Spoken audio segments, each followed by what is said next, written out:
ये डॉक्टर निर्मला के यहाँ से बोल रहे हैं? जी, आप कौन? हाँ, मैं सिंगापुर से बोल रही हूँ, श्रुति रॉय।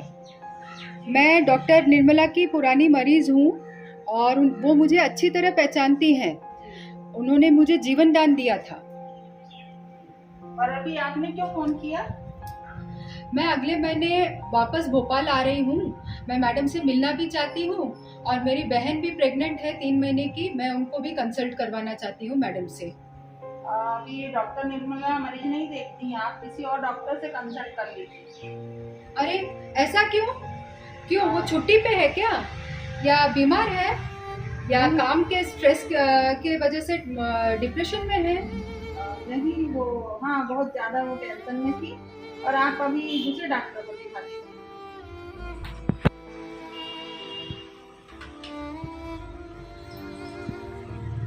सुनती हो? इतनी ही नीलिमा रश्मि का फोन आ रहा है, कहाँ कहाँ से सब आपको याद कर रहे हैं।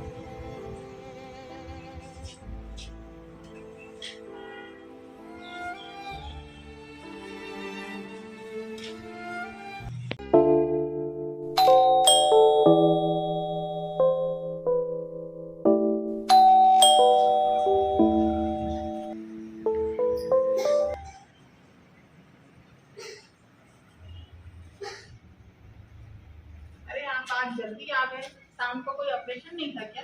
हाँ माँ, मैं नहीं गया। मैं वकील के पास गया था। आज हमारे मुकदमे का फैसला सुना दिया गया। उनमें से 5 लोगों को 2 साल की सजा हुई है और 2 लोगों को रिहा कर दिया गया। यह कर दिया गया? ये कैसा न्याय?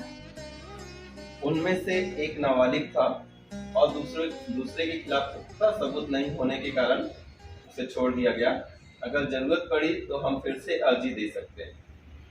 बहुत हो गया है कोर्ट कचहरी का चक्कर।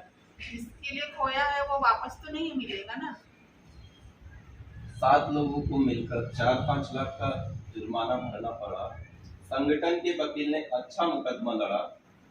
उन्हीं की वजह से यह केस यहाँ तक पहुँच पाया। मैं तो पहले ही हार मान गया था।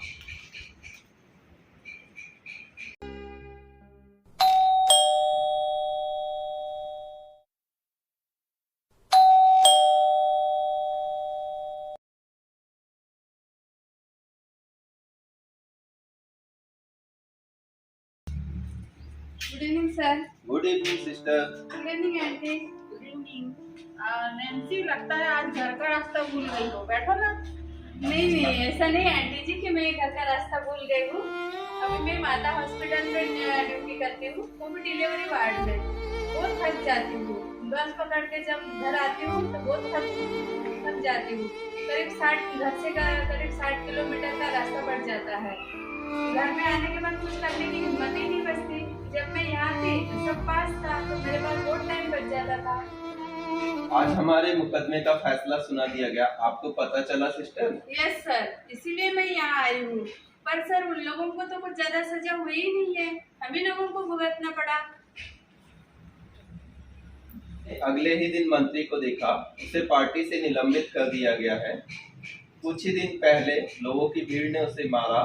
सर में चोट लगने के कारण उसे अस्पताल लाया गया था। जब उसने मुझे देखा तो वो वहां से चला गया। उसने मुझे अनदेखा कर दिया। उसका कभी भला नहीं हो। सर, कंज्यूमर कोर्ट केस का क्या हुआ है? वो भी जल्दी खत्म हो जाएगा। कंज्यूमर कोर्ट के एक्सपर्ट की राय हमारे हित में है। सभी कोई जानते हैं कि ऑपरेशन के दौरान कोई भी कॉम्प्लिकेशन हो सकते हैं। पर सर, ऐसा किसी पत्रकार ने लिखा ही नहीं, ना ही किसी टीवी चैनल पे दिखाया गया है। मुकदमा खत्म हो चुका है, सबको पता है दोषी कौन है। फिर आप अस्पताल क्यों नहीं खोलते, हॉस्पिटल क्यों नहीं खोलते? मैं इसी सोच के साथ तो यहाँ आई हूँ। तो वो हम में से काफी लोगों का रोजी रोटी का सहारा था, वो बंद है कि बहुत तकलीफ होती है। देखते हैं सिस्टर, अभी ही एक रोज शांत हुआ है। सर प्लीज, कृपया आप मेरे बात पर गहराई से ध्यान दीजिए। सभी कर्मचारी एक बंद गली के सामने आके खड़े हुए हैं। बहुत सारे लोगों के ऊपर कर्जा हो चुका है और सिर्फ हम ही पीड़ित नहीं है।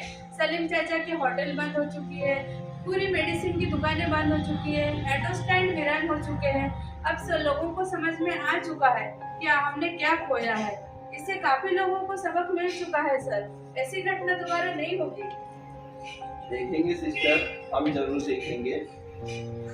आंटी अब मैं चलती हूँ। अच्छा नैन्सी, जरूर आना फिर से। हाँ जरूर आऊंगी। अब मेरे बेटी का स्कूल से आने का टाइम हो गया है और मुझे नाइट ड्यूटी के लिए भी जाना है। ठीक है नैन्सी, फिर आना। हाँ आऊंगी, जरूर आऊंगी आंटी।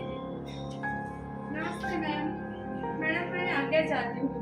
मेरे बेटे का इंजीनियरिंग में दाखिला हुआ है और वो बहुत अच्छे से पढ़ाई भी कर रहा है।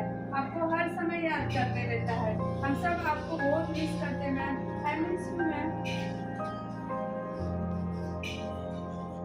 कल नंदू बिटिया नहीं आई, काफी समय हो गया है। टाइम देखो कितना बजा। आती ही होगी माँ।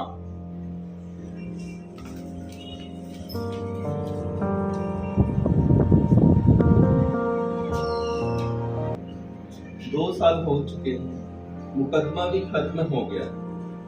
सभी लोग चाहते हैं कि हम फिर से अस्पताल शुरू करें, पर मैं तुम्हारे बिना नहीं कर पा रहा। यहाँ मुझे कोई नहीं समझता।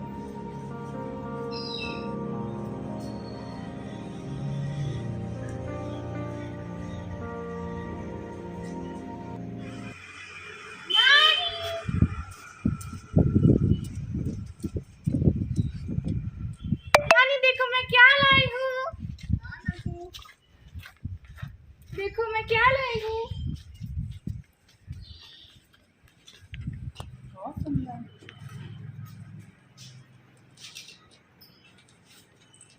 नानी क्या बढ़िया प्रदर्शन था, पूरा ऑडिटोरियम फुल था। आपको भी मेरे साथ आना चाहिए था। नहीं बेटा, मेरे को चलते नहीं बनता, मैं बहुत थक जाती हूँ। आपको बताया था ना मैंने। आओ नानी यहाँ बैठ जाओ।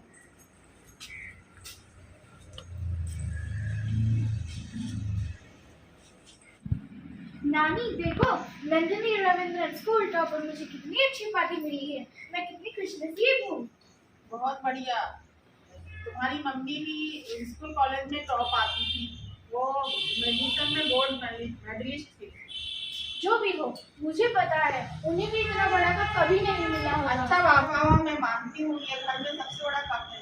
अब तुम्हें भूख लगी होगी, चलो कपड़े बदल के खाना। हाँ नानी, मुझे इतनी भूख लगी कि मैं हाथी को भी खा सकती हूँ। ठीक है, कपड़े अपने तेल में खाने लगा।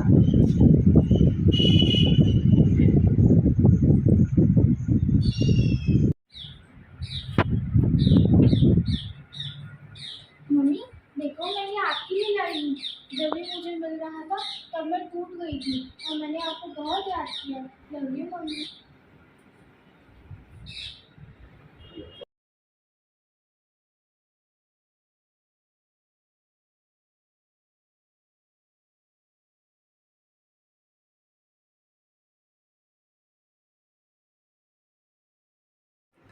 मुझे भी नंदू के स्कूल के फंक्शन में जाना चाहिए था। मैं उसे ट्रॉफ़ी लेते हुए देखना चाहती थी। मुझे भी पहली पंक्ति में बैठकर उसका अनुमोदन करना चाहिए था।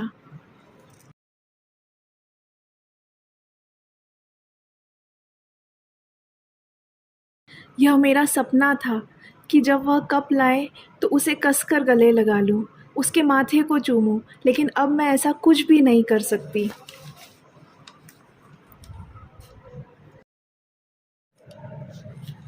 सॉरी नंदू, मुझे माफ़ कर दो। क्षण भर में इस माँ ने कितने लोगों की ज़िंदगी तबाह कर दी। मैं आप लोगों में से ही एक थी। अब मेरी बात सुनो। किसी भी मंत्री, किसी भी भीड़, किसी भी रिपोर्टर को पावर नहीं होता कि वो किसी की जान ले ले। हमारी ज़िंदगी ऐसी नहीं होनी चाहिए। वो कुछ समय के लिए हल्ला कर सकते हैं, जैसे आधी रात में कुत्ते किसी गाड़ी के पीछे भागते हैं। उन पर ध्यान नहीं देना चाहिए। अगर ज़रूरत पड़े तो उनसे दूर रहना चाहिए। अगर आप थक गए हो तो आपको मदद मांगनी चाहिए। बहुत से लोग हैं दुनिया में जो मदद का हाथ बढ़ाने के लिए तैयार है। परिवार, मित्रगण, मजबूत गठबंधन इसीलिए ही है। हमारे पास हमारे मरीज़ों का सपोर्ट भी है। जब मुझे एहसास हुआ कि इन समस्याओं का समाधान भी हो सकता था, तब तक बहुत देर हो चुकी थी। आज मैं ऐसी जगह हूँ जहाँ से मैं कभी वापस नहीं आ सकती। यहाँ मेरे साथी भी हैं, अनूप, अर्चना शर्मा, रेखा दत्ता, जिन्होंने मेरी ही तरह क्षण भर के गलत निर्णय के कारण अपने आसपास कितने लोगों को रोता छोड़ दिया। भगवान करे इस श्रृंखला में और किसी का नाम न जुड़े। भगवान करे आने वाली पीढ़ी दिमागी तौर पर और मजबूत हो और सही फैसला ले सके। विपरीत परिस्थिति में जब कोई निर्णय लेने की क्षमता खो देता है, तब साहस का प्रकाश उनके अंदर जगमगाकर उनकी आवाज़ को ताकत दे, नहीं कहने के लिए, नहीं, अब और नहीं।